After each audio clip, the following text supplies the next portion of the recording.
नमस्कार, वंदे मातरम दोस्तों।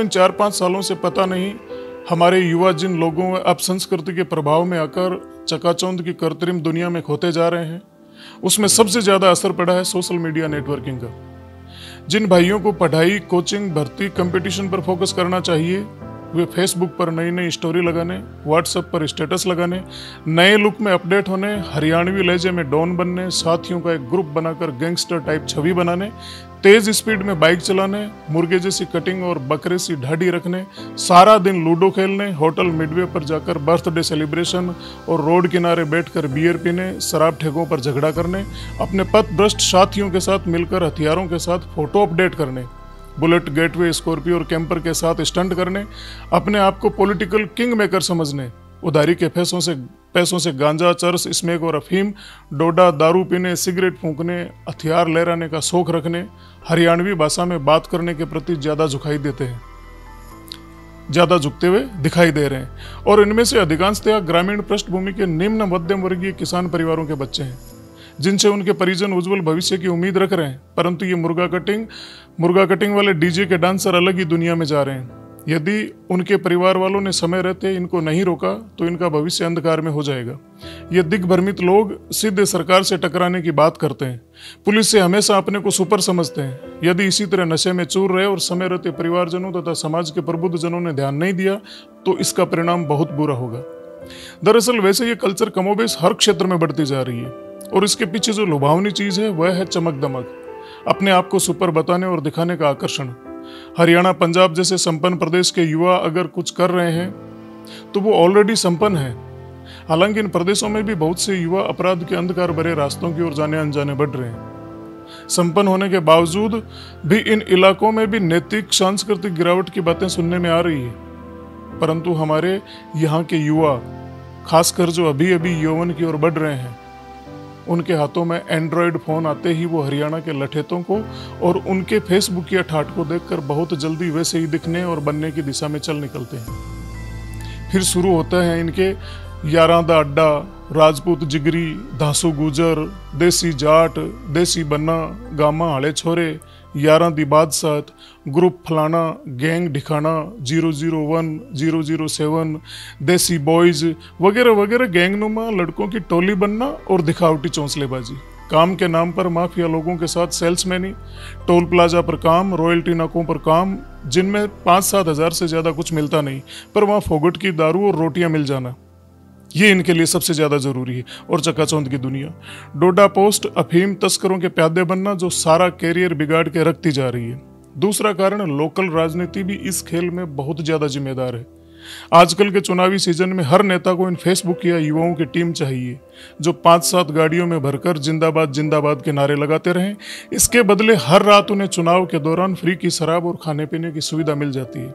ऐसे माहौल में यह नासमझ उन नेताओं को अपना गॉडफादर समझने लग जाते हैं और नेताजी का भविष्य तो सुरक्षित हो जाता है, पर इनका खुद का भविष्य चौपट हो जाता है। तीसरी बात यहाँ आती है, वो है परिवार व समाज की अनदेखी और निष्क्रियता।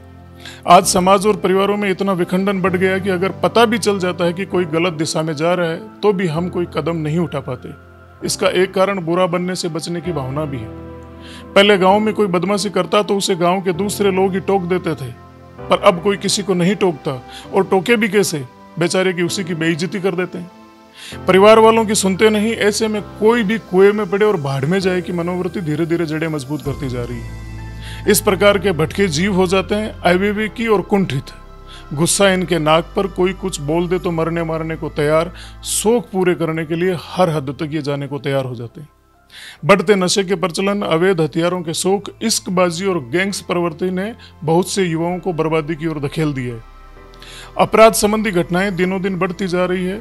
आने वाले समय में ऐसी घटनाओं की पुनरावृत्ति बार बार हो सकती है, ये संदेह है। अभी समय है हमारे पास कि हम सचेत और जागरूक होकर इस बर्बादी के रास्ते पर अंकुश लगा सकें। इसके लिए समाज के सभी जिम्मेदार नागरिकों को, हर पार्टी दल के राजनीतिक व्यक्तियों को, प्रबुद्ध जनों को, प्रशासन को, सबको जागरूक होकर उचित कदम उठाने ही होंगे। नहीं तो हमारा युवा वर्ग नकारात्मक मार्ग पर इतना आगे बढ़ जाएगा कि पछतावे के अलावा किसी के पास कुछ नहीं होगा।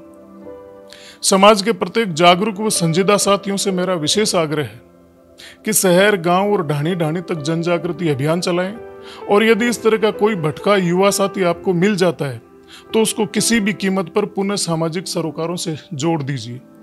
यदि आपके प्रयास से किसी एक युवा को भी समाज की मुख्य धारा में आपने जोड़ दिया तो यह अपने आप में समाज और मानवता की एक बहुत बड़ी सेवा हो जाएगी।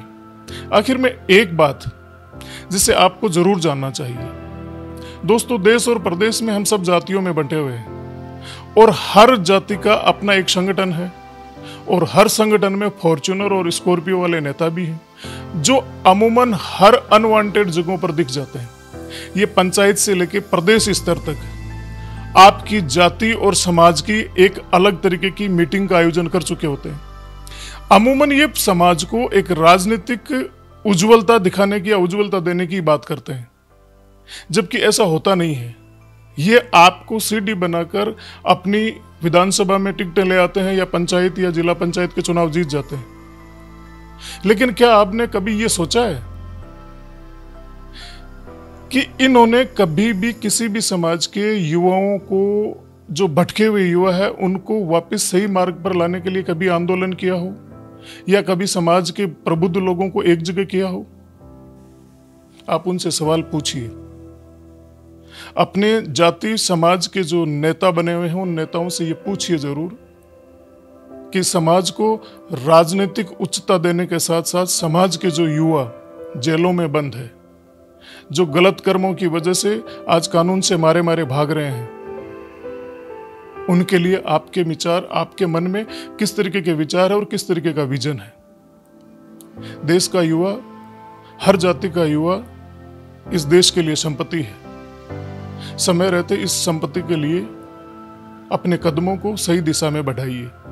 कहीं ऐसा ना हो कि सोचते विचारते बहुत देर हो जाए। आप सोचिए जरूर और अपने अपने नेता से पूछिए जरूर। नमस्कार, वंदे मातरम साथियों।